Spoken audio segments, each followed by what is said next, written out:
Hello friends, welcome back to my channel online smart study solutions. आज जो हम topic cover करने वाले हैं वो है weather, air and water for classes 1 to 4। ये जो ऐसा टॉपिक है, ये बेसिक टॉपिक है बिल्कुल, जो कि हमें वेदर और एयर और वाटर के बारे में बताता है, जो कि हमारे इस टॉपिक में मैंने फॉर क्लास 1 से लेके 4th तक के लिए सब कुछ कवर किया है। ये टॉपिक हमारा 5th में भी आता है, थोड़ा बढ़कर। हो सकता है इसका नाम चेंज हो जाए और बुक्स में, लेकिन ये एक कॉमन चीज है जो मैं आप लोग को पढ़ा रही हूँ, जिससे आप लोग इजीली समझ सकते हैं। तो वीडियो को स्टार्ट करते हैं। सबसे पहला है weather. Weather it is a condition of the atmosphere of a place at a particular time. अब वेदर क्या होता है? वेदर है जैसे कि इस टाइम दिल्ली में विंटर्स हैं, तो it is an condition of an atmosphere of a place at एक पर्टिकुलर टाइम पे। इस टाइम पे अभी विंटर्स हैं, तो ये हमारा वेदर चल रहा है। थोड़े दिनों बाद अब स्प्रिंग आ जाएगा, फिर समर्स आ जाएंगी, फिर ऑटम आ जाएगा। इस तरीके से उस पर्टिकुलर टाइम पे जो भी उस जगह का एटमॉस्फेयर होगा, ठंडा होगा, गर्म होगा, उसको हम वेदर कहते हैं। अब वेदर, इसके फीचर्स क्या हैं? It is not same everywhere. Obviously weather हर जगह सेम नहीं होता। आज अगर यहाँ पर सर्दियां हैं, कोस्टल एरियाज में बहुत अच्छा वेदर होगा, और कहीं पार्ट ईस्टर्न पार्ट्स में हमारे यहाँ थोड़ी ठंड होगी, हिमालयाज में बहुत ही ज्यादा ठंड होगी। इस तरीके से it changes from hour to hour and day to day. जो वेदर है वो घंटे से घंटे में चेंज होता है और हर दिन चेंज होता है। अब जैसे धीरे धीरे सर्दियां जा रही हैं, तो दिन थोड़े गर्म हो गए और मॉर्निंग एंड नाइट्स हमारी बहुत ठंडी हो जाती हैं। ऐसे हर 1 आवर में या आवर टू आवर में वेदर चेंज होता है। Weather also changes from season to season. जैसे मैंने आपको बताया, वेदर जो है सीजन टू सीजन चेंज होता है। जैसे कि अभी विंटर्स हैं, फिर समर्स आ जाएंगी, फिर ऑटम आ जाएगा, इस तरीके से स्प्रिंग आ जाएगा। तो वेदर चेंज होता रहता है as per seasons. What are the factors that control the weather? अब क्या फैक्टर्स हैं जो वेदर को कंट्रोल करते हैं? 3 वो हैं, टेम्परेचर है, विंड है और सरफेस एरिया। जो उस जगह का एरिया हो गया, उस जगह का टेम्परेचर हो गया, और वहां किस तरह की हवा चल रही है, वो एक वेदर को कंट्रोल करने में बताती है। 3 मेन सीजन्स ऑफ इंडिया कौन कौन से हैं? वो हमारे हैं समर, मानसून एंड विंटर। ये तो सबको पता है। और हमारे 2 और सीजन्स भी हैं, स्प्रिंग एंड ऑटम। अब सीजन्स कैसे बनते हैं? How seasons are formed. देखिए, मैंने ये डायग्राम बनाया हुआ है। ये सन है। अब अर्थ जैसे जैसे सन के आसपास रिवॉल्व करती है, मैंने पिछले चैप्टर में बताया था कि जब रेवोल्यूशन होता है तो हमारे सीजन चेंज होते हैं। तो जब जैसे जैसे अर्थ रिवॉल्व करती है सन के आसपास, तो वेदर चेंज होता है। अब सन यहाँ से यहाँ मूव कर रही है, तो अर्थ के इस पार्ट में winter in northern and summer in southern hemisphere होगा। जब अर्थ ऐसे मूव करेगी तो नॉर्थ पार्ट में सर्दियां हो जाएंगी और सर्दर्न हेमिस्फीयर में हमारी गर्मियां हो जाएंगी। अब जब ऐसे मूव करेगी तो नॉर्दर्न हेमिस्फीयर में स्प्रिंग होगा और यहाँ पर ऑटम होगा। अब आप इसके ऑपोजिट देखेंगे तो यहाँ पर अगर विंटर है नॉर्दर्न हेमिस्फीयर में, तो यहाँ पर समर्स होंगी नॉर्दर्न हेमिस्फीयर में और विंटर्स होंगी सर्दर्न हेमिस्फीयर में, और यहाँ पर समर्स हैं। तो इस तरीके से ऑपोजिट चलता है हमेशा। यहाँ पे अगर विंटर्स हैं तो यहाँ पर समर्स होंगी नॉर्दर्न हेमिस्फीयर में, और यहाँ पर सर्दर्न हेमिस्फीयर में अगर समर्स है तो यहाँ विंटर्स होंगी। जैसे कि अभी आप देखिए, इंडिया में इस टाइम विंटर्स चल रही हैं, ठीक है। तो आप ऑस्ट्रेलिया का वेदर देखेंगे तो वहां पर समर्स हैं। तो इस तरीके से वेदर चेंज होता रहता है। ऐसे ही स्प्रिंग जहां पर होगा, दूसरे एरिया में ऑटम चल रहा होगा। इस तरीके से हमारे सीजन्स चेंज होते हैं जब अर्थ रिवॉल्व करती है around the sun, when it is doing revolution around the sun. अब नेक्स्ट टॉपिक है एयर। अब एयर क्या है? It is a mixture of gases. ये तो सभी को पता है कि बहुत सारी गैसेस का मिक्सचर है एयर।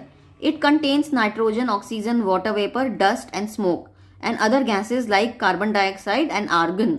ये सारी गैसेस मिलाकर एयर बनती है। एटमॉस्फेयर क्या होता है? एटमॉस्फेयर की डेफिनेशन है the blanket of air around us. जो भी एयर हमारे आसपास है वो एक एटमॉस्फेयर बनाती है। How does wind blow? अब विंड कैसे ब्लो करती है? Moving air is called wind. जो ये एयर चल रही है उसको हम विंड कहते हैं। A gentle wind is called a breeze. बहुत स्मूथ और अच्छी विंड जो होती है वो ब्रीज कहलाती है, और बहुत फास्ट और जो स्ट्रॉन्ग विंड चलती है उनको कहते हैं storm. The continuous movement of air causes wind. जब एयर कॉन्टिन्यूसली चलती रहती है तो उसको हम कहते हैं विंड्स। विंड्स जो बहुत तेज आती हैं उनको कहते हैं स्ट्रॉम, और जो बहुत जेंटल विंड्स होती हैं उनको कहते हैं हम ब्रीज। अब हम ब्रीज के बारे में पढ़ेंगे। दो तरह की ब्रीज होती हैं, सी ब्रीज और लैंड ब्रीज। सी ब्रीज क्या होती हैं मैं आपको बताती हूँ। During the day the land get heated up quickly and the air above the land warms up faster than the air above the sea. क्या होता है, दिन के समय जब जमीन गर्म हो जाती है तो एयर जो जमीन के ऊपर है वो गर्म होकर ऊपर उठ जाती है, भाप बन के उठती है ऊपर। तो और जो एयर सी के ऊपर है वो इतनी जल्दी नहीं उठती। तो जैसे ही जो लैंड वाली एयर है वो ऊपर उठती है तो जो कोल्ड विंड जो कि सी से ब्लो करके लैंड की तरफ आती है और वहां जो जगह खाली हो जाती है वो उसमें भर जाती है, तो इसलिए हमें सी ब्रीज दिन के टाइम ठंडी लगती है। तो this cool air is called C breeze. और ये सिर्फ डे टाइम में ही होती है। जो सी ब्रीज होती है वो हमारी डे टाइम में होती है। अब ऐसी लैंड ब्रीज क्या होता है, अब रात के समय क्या होता है कि लैंड जो है वो बहुत जल्दी गर्म हो जाता है और एयर और सी जो है वो अपनी गर्माइश उसी टाइम में रखता है। तो this means that air over the water is warmer and lighter. अब जो सी की एयर है वो ज्यादा जल्दी गर्म होकर ऊपर उठ गई, तो जो लैंड की एयर थी वो सी की टूवर्ड्स आएगी और वो ठंडी होगी तो उस जगह को ले लेगी। तो उस टाइम में क्या होगा, land becomes to move towards the sea to replace the rising water air. So this cool air that blows from the land to the sea is called land breeze. अब जो एयर लैंड से सी की तरफ move करेगी रात के समय उसको हम लैंड ब्रीज कहते हैं और ये सिर्फ रात में ही ब्लो करती है। उसके बाद है वाटर। व्हाट इज एवापोरेशन, ये हमने आगे की टॉपिक्स में भी पढ़ा था जो कि मैंने पढ़ाया हुआ है। And factors that affect evaporation. अब एवापोरेशन क्या होता है, the process of water changing into water vapour on being heated. जब हम पानी को गर्म करते हैं या पानी गर्म होके भाप बन के ऊपर उठता है तो उसको इवापोरेशन कहते हैं। अब क्या क्या फैक्टर्स हैं कि वो उनको इफेक्ट करता है, 4 फैक्टर्स हैं, temperature, wind, humidity and surface area. Higher the temperature faster is the evaporation. जितना ज्यादा टेम्परेचर हाई होगा यानी कि जितना जल्दी गर्म होगा उतनी जल्दी भाप बनेगी और पानी इवेपोरेट हो जाएगा। जैसे the stronger the wind the higher is, wind भी जितनी स्ट्रांग होगी पानी उतनी जल्दी इवेपोरेट होकर भाप बन के ऊपर उठ जाएगा, फटाफट से फ्लो करने लग जाएगा विंड के साथ। Humidity, lesser the humidity higher rate of evaporation. तो ह्यूमिडिटी कम होगी तो इवेपोरेशन का रेट ज्यादा होगा। सिर्फ इन चारों फैक्टर्स में ह्यूमिडिटी एक ऐसी चीज है जो कम होने की वजह से इवेपोरेशन को हाई करती है। Otherwise high temperature faster evaporation, stronger wind higher the rate of evaporation. ऐसी सरफेस एरिया होगा, the greater is the expose surf, मतलब जो एरिया जितना खाली होगा और जितना सन से ज्यादा अट्रैक्ट हो, मतलब सन उस पर ज्यादा गिरेगा उतना ज्यादा इवेपोरेशन का रेट हाई होगा। अब है व्हाट इज वाटर साइकिल। अब ये वाटर साइकिल का आप डायग्राम देख रहे हैं। वाटर साइकिल एक बहुत इंपॉर्टेंट टॉपिक है जो कि ज्यादातर क्वेश्चन पूछा जाता है एग्जाम में कि draw a diagram of a water cycle and explain it. The heat of the sun changes the water into water vapour. पहले क्या होता है, ये जो वाटर बॉडीज हैं इनसे इवेपोरेशन होती है। इवेपोरेशन कैसे होती है, सन से। सन क्या करता है, हीट प्रोड्यूस करता है तो पानी जो है भाप बन के ऊपर जाता है। उसके बाद the vapour rises, it comes in contact with the cold air and cools down. अब जब यहाँ से भाप ऊपर जाती है तो वो ठंडी हवा के साथ मिलकर कूल हो जाती है, कूल डाउन हो जाती है, जिसको हम कहते हैं कंडेंसेशन। उसके बाद होता है the vapours then changes into tiny drops of the water and form a clouds.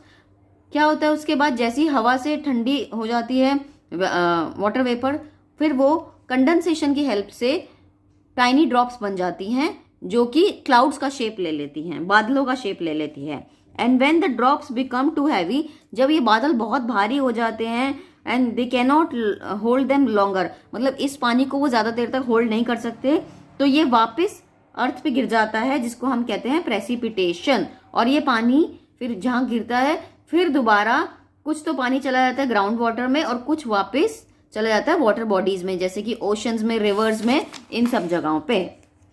अब क्वेश्चन आता है how to purify the water. Water purification कैसे होगा। 2 तरीके की इम्प्योरिटीज होती हैं, सॉल्युबल और इनसॉल्युबल। अब इनका डिफरेंशिएशन एग्जाम में आ जाता है कि what are soluble impurities and what are insoluble.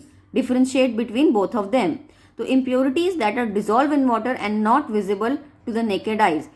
Soluble impurities होती हैं जो कि पानी में मिल जाती हैं और हमें अपनी आईज से नहीं दिख सकती.